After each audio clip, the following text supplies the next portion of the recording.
जैसे तिल है, उसका तेल लीटरों में बिकता है, और जब पुष्प के पराग के रस से मिला दिया जाता है तो तोला में बिकता है, उसे फुलेल कहते हैं। जो इत्र में मिलाया जाता है, जो मूल इत्र होता है तो बहुत थोड़ा होता है उसमें, और अगर महंगा तो फिर चंदन में, या और ये जो तिल की कीमत है और जो सुगंधित इत्र की कीमत है किसी तरह मेल नहीं बनता। वो लीटरों में बिकने वाला वो तोला में बिक, पर जब तिल का संयोग तेल का इत्र से हो जाता है तो वो भी तोला में बिकने लगता है। ध्रुवदास जी महाराज कहते हैं जो संग है यदि रसिकों का हो जाए तो आप कीमती बन जाओ। अभी माया ने हमको दुर्दशा में पहुंचा दिया, काम क्रोध लोभ मोह मद मत्सर। सच्ची मानिए शरणागति का प्रभाव बहुत बड़ा है।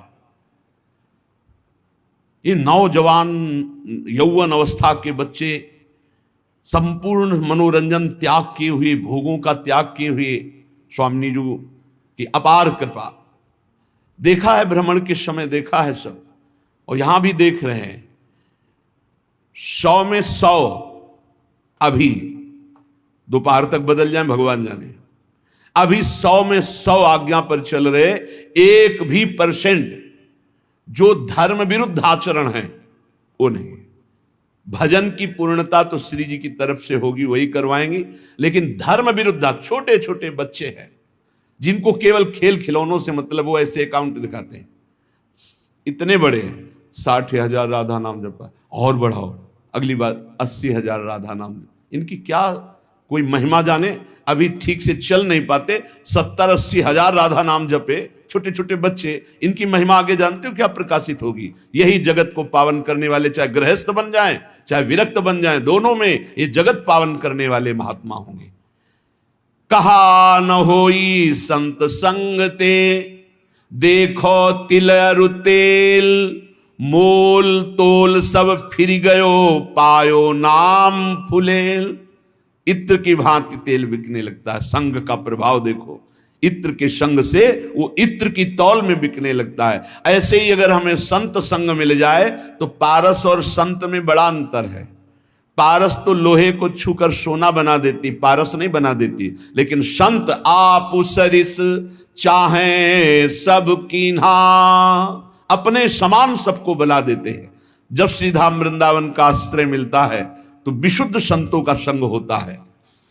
और धर्म साधन भजन फीके बिनु अनुराग, जैसे बागो बनत नहीं जो न होई सिर पाग। अगर रसिकों का संग न हो तो अनुराग का मार्ग नहीं मिल सकता, प्रेम का मार्ग नहीं मिल सकता। नाटकबाजी बहुत हो सकती है, अहंकार की पूर्ति वाली साधनाएं हो सकती है, प्रेम नहीं। प्रेम बड़ा गुप्त विषय है, हृदय का गुह्य विषय है। आज प्रेम के लिए कोई बिरला ही व्याकुल होता है। नहीं अपनी कामनाओं की पूर्ति, बहुत से बहुत पाप नष्ट करने की भावना या कल्याण की भावना, इसके ऊपर मोक्ष हो जाना, और मोक्ष का भी त्याग करके भगवत अनुराग में रुदन करना, तड़पना, ये कोई बिरला चाहता है। बिना भगवत प्रेमी महात्मा के प्रेम की पहचान ही नहीं होती। प्रेम की जब पहचान नहीं तो फिर मांग कैसे हो सकती है? और जब प्रेम के लिए तड़पना होता है, कृपा कर दें हरि गुरु, तब प्रेम, जहां प्रेम प्रकट हुआ तो भगवान अजित को उसने अधीन कर लिया। भगवान का एक नाम है प्रेमाधीन। जिसने संतों का संग किया भगवान उसके अधीन हो गए। सेन जी हर समय नाम जप करते और अपनी सेवा करते हैं। इस सेवा से जो अर्थ मिलता उससे साधु सेवा करते हैं। सच्ची मानिए साधु सेवा भगवत प्राप्ति का सीधा मार्ग है। भगवान को भोग लगाओगे दृष्टि भोग पाएंगे, और भगवान को पाते देखना है तो संतों को पवाओ। भगवान नाम जापक भगवत प्रेमी महात्मा जब बैठ कर पाते हैं तो उनके मुख से साक्षात श्री हरि प्रिया पाते हैं, प्रभु पाते। विश्वास रखो, साक्षात प्रभु पाते हैं। भक्तमाल जी में आया, जैसे बेटा गर्भ में हो और उसको पवाना हो तो क्या करो, माँ को अच्छे अच्छे पदार्थ पवाओ तो बेटी की पुष्टता हो जाएगी। ऐसे ही संत जन है माँ और हरि है गर्भस्थ शिशु। जो संतों को पवाता है मानो भगवान को पवा रहा है। राजा की अंग सेवा में सेन जी जाया करते थे, रोज चरण मालिश, शरीर की मालिश करते, जो भेंट मिलती संत सेवा करते। एक दिन जा ही रहे थे सेवा के निमित्त राजा के यहां कि देखा साधु मंडली बस साष्टांग दंडवत की प्रार्थना की। संत तो श्रद्धा देखते हैं, संत वैभव नहीं देखते कि वैभवशाली है तो उसको बड़ा प्रेम, नहीं, संत श्रद्धा, संत जो होंगे वो श्रद्धा देखते हैं। और जिसको धन का, मान का, लोक व्यवहार का महत्व है वो श्रद्धा नहीं देखता। संतों ने देखा सेन जी की अपार श्रद्धा, अश्रुपूरित, भगवान आज हमारे कुटिया में चले और हमें पावन करें। हाँ हाँ, संत तो श्रद्धा देखने वाले। अब मारो महान मंगल उदय हो गया हृदय में, ऐसा आनंद की धूम मच गई, भूल गए कि राजा के यहां जाना है। राजा तो राजा ही होता है, रजोगुणी स्वभाव का। संतों के चरण पखारना, आरती करना, जो कुछ था वो जाकर बाजार से अच्छे अच्छे पदार्थ लाना, भोग बनाना। भगवान ने विचार किया कि सेन जी तो हमारे संतों की सेवा में मगन हो, राजा की सेवा में नहीं जाएंगे तो कल हो सकता है दंड विधान करें। स्वयं भगवान वैसे पूरा पोशाक, वही सब सामग्री सेवा वाली गए। जय जय अनंत कोटि ब्रह्मांडों के स्वामी, भक्ताधीन मनः पूज्यो, भक्ता नाम अभयंकर। ये गोपाल शास्त्र नाम में भक्तों को अभय करने वाले भक्ताधीन हैं। देखो भगवान के आगे राजा कुछ पद रखता है क्या? ब्रह्मेश्वरादि सुदरूप पदारविंद, बड़े महामहिम। ध्येयम सदा परिभवग्नम अभीष्ट दोहम तीर्थास्पदम शिव विरंचनुतम शरण्यम। वो एक राजा के सामने जय जय बोले जाके। आओ सेन जी, विलंब हो गया, क्षमा हो भगवान। सेवा में लग गए। जैसे ही भगवान ने सेवा, अरे उसको तो एक अपार आनंद मिल रहा है आज, कभी ऐसा आनंद नहीं मिला। पीठ की मालिश की ऐसे, तो जब तेल मालिश कर रहे थे तो कटोरी सामने रखी थी, तो राजा की दृष्टि पड़ी तो देखा अनंत कामों को मूर्छित करने वाले श्याम सुंदर। पीछे मुड़ के देखा तो सेन, फिर कटोरी में देखा श्याम। कहा सेन, आज तुम्हारे तेल में कुछ जादू है क्या? नहीं महाराज, ये तो आपकी दृष्टि का चमत्कार है। आपकी दृष्टि में कुछ होगा तो वही दिखाई दे रहा है। भगवान ने झांकी दिखाई उनको। आनंद, पूरी रात आनंद में डूब गई। भगवान तो अंतर ध्यान हो गए। संतों को पवाया खूब, भगवत कीर्तन, भगवत चर्चा पूरी रात हुई। संत जन सुबह मंडली जब विदा हुई तो जैसे अपने प्रियजन के बिछुड़ने से प्राण व्याकुल होते हैं, ऐसे भगवत प्रेमी संत जनों के बिछुड़ने से उनके प्राण व्याकुल होते। मिलत एक दुख दारुण देही और बिछुरत एक प्राण हरि लेहि। अश्रु प्रवाह करते हुए संतों को विदा किया। जब संतों को विदा किया तब होश आया, अरे राजा की तो सेवा में गया ही नहीं। अब राजा को कैसे बताऊं कि हमारी क्या दशा हो गई थी। संतों के दर्शन मात्र से बड़ा, अब तो राज कर्मचारी आएंगे और मुझे बंदी बना कर ले जाएंगे। सोच ही रहे थे कि राज कर्मचारी आ गए। सेन, महाराज ने तुम्हें याद किया, सूख गए। विचार किया कि हो सकता है राजा है, कोई निवेदन नहीं किया, सेवा में जाना चाहिए, नहीं जाए तो निवेदन भेजना चाहिए, इसका मतलब भयानक दंड मिलेगा। चल पड़े। भगवान का स्मरण करते हो कि कोई अपराध तो किया नहीं, संत सेवा में ही रत होने के कारण अगर ऐसा हमें फांसी भी मिलती है तो कोई बात नहीं। अवश्य का इशादर प्रधान द्वारपाल कैसे कर सकता है, वो तो तिरस्कार करना चाहिए। जब अंदर गए तो राजा ने कहा आओ आओ से, ये सब क्या, इनको तो क्रोध में होना चाहिए। राजा ने कहा सेन, जैसी तुमने कल सेवा की मैं बहुत आनंदित हूं, जो चाहो हमसे मांग लो। मजाक तो नहीं कर रहा, कल तो आए ही नहीं। तो उनका महाराज सेवा क्या, तो उनका सच्ची कल जो तुमने, और अश्रु आ गए। तब उनको लगा कि कुछ तो उनका महाराज मेरी सेवा से आपको क्या सुख मिला। बोले मैं एक रहस्य जानना चाहता हूं, कल बार बार मन में आया पर तुम सेवारत थे, इतना आनंद मिल रहा था कि पूछ। कटोरी में देखते थे तो एक श्याम रंग का बड़ा आकर्षणकारी रूप, और जब पीछे देखते तो तुम सेवा कर, क्या कल के तेल में कोई जादू था या क्या था कल? तो उनका सरकार सही बतावे, हम कल आए ही नहीं। अच्छा कल तुम आए तो थे सेवा की? बोले नहीं, वो जो कटोरी में देख रहे थे वो सही देख रहे थे, वो हमारे इष्ट देव हैं, श्याम सुंदर हमारे इष्ट देव हैं। आप नाराज ना हो जाएं, हम संत सेवा में मगन रहे, इसलिए मेरे स्वयं प्रभु शेन का रूप धारण करके और आपके। अब आप पूछे कि मैं बहुत आनंदित हूं, जो इच्छा हो मांग लो, तो सरकार अपनी सेवा से मुक्त कर दो। आज से मैं अपने प्रभु और संतों के सिवा किसी की दास्ता नहीं करूंगा, जो मेरे लिए तुम्हारी सेवा में आए, आज के बाद पूर्ण अनन्य होकर अब किसी अन्य का आश्रय नहीं। और धर्म साधन भजन फीके बिनु अनुराग, और यह अनुराग संत संग से मिलता। बहुत बहुत बहुत महिमा है साधु संग की, पर इसी महिमा का पाखंड दुरुपयोग करता है।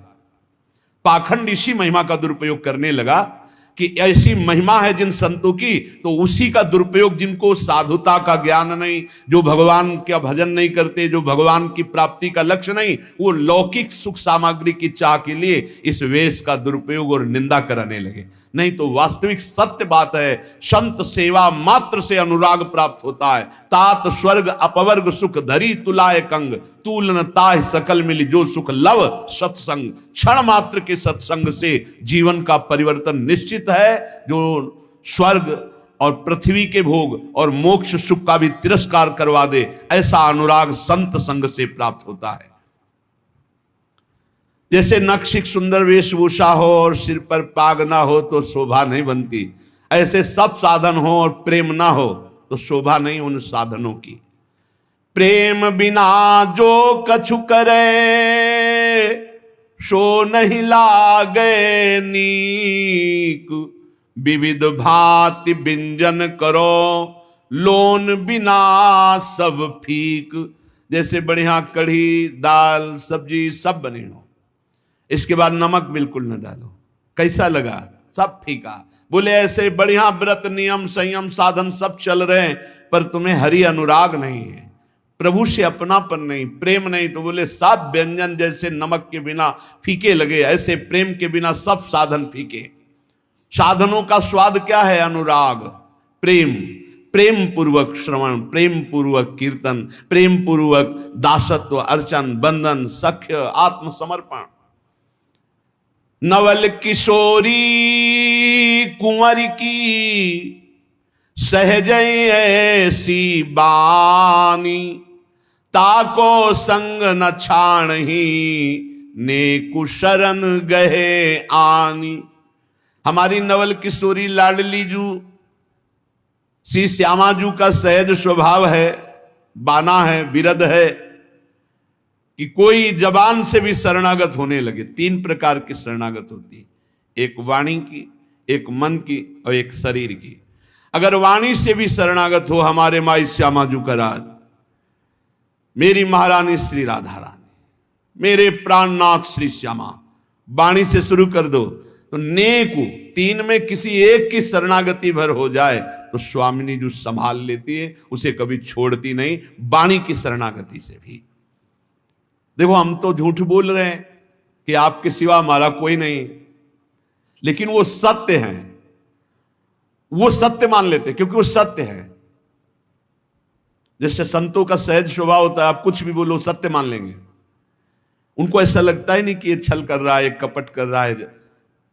लाख समझाओ कि ये कपट कर रहा है, तुम क्या जानो, तुम्हारे अंदर कपट है इसलिए तुम्हें कपट दिखाई दे रहा है। वो कपटी नहीं, वो सत्य है।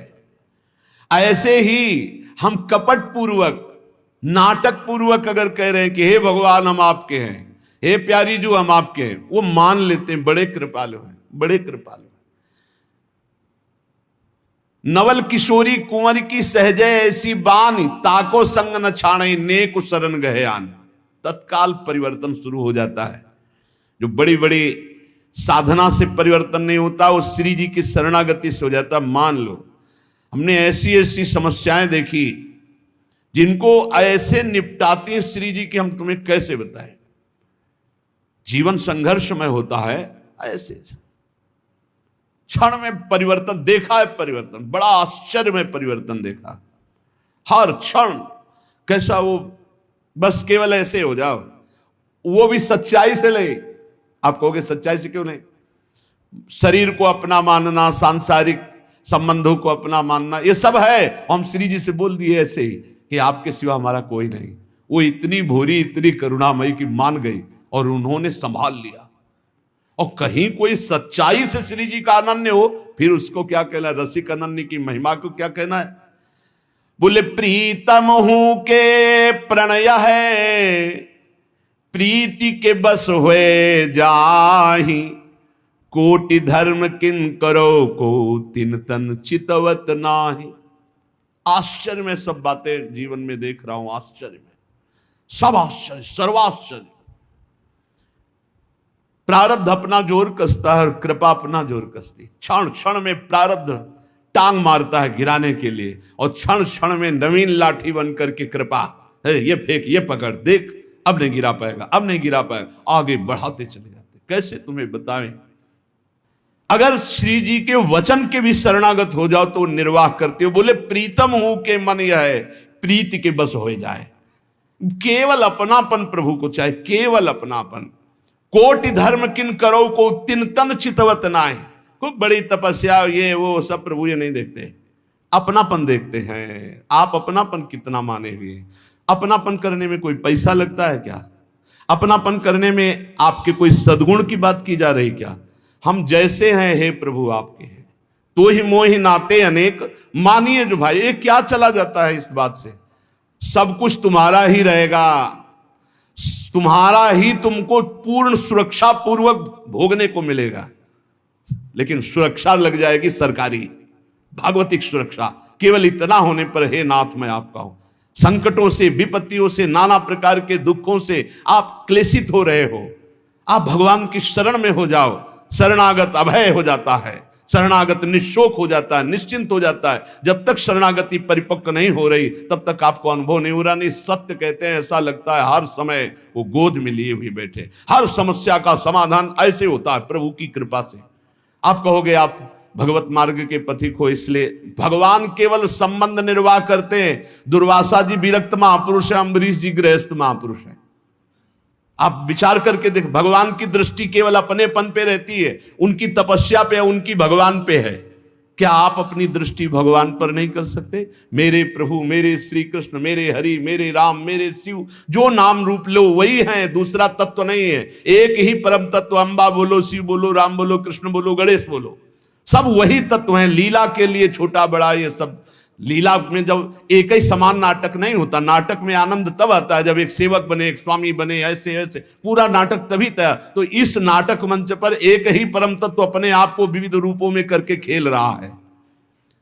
करोड़ों प्रकार की धर्म साधना करो, हमारे प्रभु देखते भी नहीं है, लेकिन प्रेम जरा सा आप कर लो तो बिक जाते हैं। ऐसे प्रेमी स्वभाव हमारे प्रभु का है। एक प्राण मन दोई तन, अखियन की सी प्रीति, यद्यपि न्यारी रहत है, देखत ये कहीं रीति। हमारे श्री लाडली लाल कहने को दो हैं, दो तन में एक प्राण, दो तन में एक मन, जैसे दो नेत्रों में एक दृष्टि, ऐसे हमारे प्रियालाल हैं। इनको विलग करके तनिक भी बात पसंद नहीं आती कर वर्णन करना। ये कहने मात्र को श्यामा श्याम है एक ही प्राण, एक ही मन, दो तन, ये रहस्य समझ में आ जाए। बड़े कृपालु हैं, जब बाहां जोरी लटकते हुए प्रेम में चलते हैं, रसिक जन देखते हैं, कोटि कोटि ब्रह्मांडों का सुख भी फीका लगने लगे इनकी एक झांकी में। बाहां जोरी चलत दो, रसिक लाडली लाल, देखो ऐसी भांति छवि, चितवन नैन विशाल, अवगुण करे समुद्र सम, गणत न अपनो जान, राई के सम भजन को मानत मेरु समान। ये लाड़िले लटकते हुए जब प्रेम रस में और एक झांकी मिल जाए तो चितवन मात्र से अनंत जन्मों के कर्म बंधन कटकर प्रेम सुख में डूब जाए।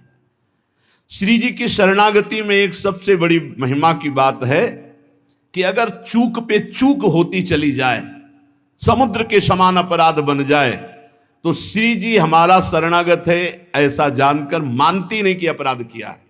और राय थोड़ा भी भजन हो जाए तो पहाड़ के समान मान ले, अरे ये तो बड़ा भजनानंदी, ये तो हमें बहुत सेवा करता, सुख पहुंचाता, थोड़ी सी सेवा। ऐसे प्रभु त्रैलोक मणि जिन न भजे चितलाए, पशु पंछी ताको सबे मानत अपनो राय।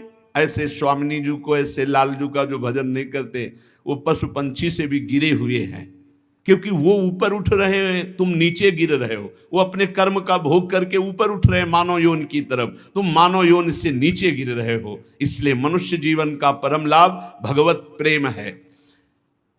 प्रेम इसका कभी अंत नहीं होता। जैसे कहते हैं कि जैसा पहले भजन होता था प्रेम हो, अब वैसा प्रेम, वो प्रेम नहीं है, वो कृपा होती सबसे पहले स्वाद दिलाने के लिए, आपको आकर्षण करने के लिए। प्रेम जिस दिन से प्रकट होगा उस दिन से सदैव बढ़ता रहेगा और कभी भी एक क्षण के लिए भी कम नहीं होता, उसे प्रेम कहते हैं। जब प्रेम प्रकट होगा तो किसी और सुख की चाह नहीं रह जाएगी, ये उसकी पहचान है। रहन न पावत और रस जहां प्रेम को राज, सकल सुखन को दल मले जो पंछिन में बाज। बोले जब प्रेम देव का हृदय में प्रादुर्भाव होता है और बिना प्रेम मिले प्रियालाल का साक्षात्कार नहीं होता। प्रेम देवता मिले बिना सिद्ध होए न कारज। जब तक प्रेम नहीं आएगा तब तक हमारा कार्य सिद्ध नहीं होगा, अर्थात प्रियालाल का साक्षात्कार नहीं होगा, क्योंकि प्रेम के खिलौना दो खेलत है प्रेम खेल। बिना प्रेम के प्रेम रूपी प्रभु का दर्शन नहीं हो सकता। जब प्रेम हृदय में आता है तो रहन न पावत और रस, अगर कोई और चाह है तो प्रेम नहीं है। प्रेम का स्वरूप है कामना रहितम। जब प्रेम प्रकट होगा तो कामना एक भी नहीं रह जाएगी। बोले कैसे? बोले हजारों पक्षी जैसे चुन रहा, जे ही बाज उतरा तो आपको पूरी फील्ड में एक पक्षी नहीं रह पाया, और अगर रुका तो दल मलय, उस समय उसका नाक पक्का है। जो पक्षी रुक गया, झपट में आ गया, बाज के पंजे में इतनी ताकत है, फंस जाए ना बस वो मृत्यु समझो उस पक्षी की। ऐसे ही प्रेम जिस हृदय में उतरता है तो काम क्रोध लोभ मोह मद मत्सर ईर्ष्या द्वेष कुछ भी नहीं रह जाता, और जो रहा वो भस्म हो गया। प्रेम का ऐसा प्रभाव। मन पंछी तब लगी उड़े विषय वासना माही, प्रेम बाज की झपट में जब लगी आयो नाही। बोले मन पंछी खूब उड़ रहा है विषयों में, बोले मन नहीं लग रहा, भटक रहा है। एक बार प्रेम उदय होगा तो ऐसा ये फंस जाएगा जैसे बाज के पंजे में पंछी, ऐसे प्रेम में फंस करके मन पंग हो जाएगा, उड़ने की ताकत ही नहीं रहेगी, मन ही मन नहीं रह जाएगा, अमना हो जाएगा।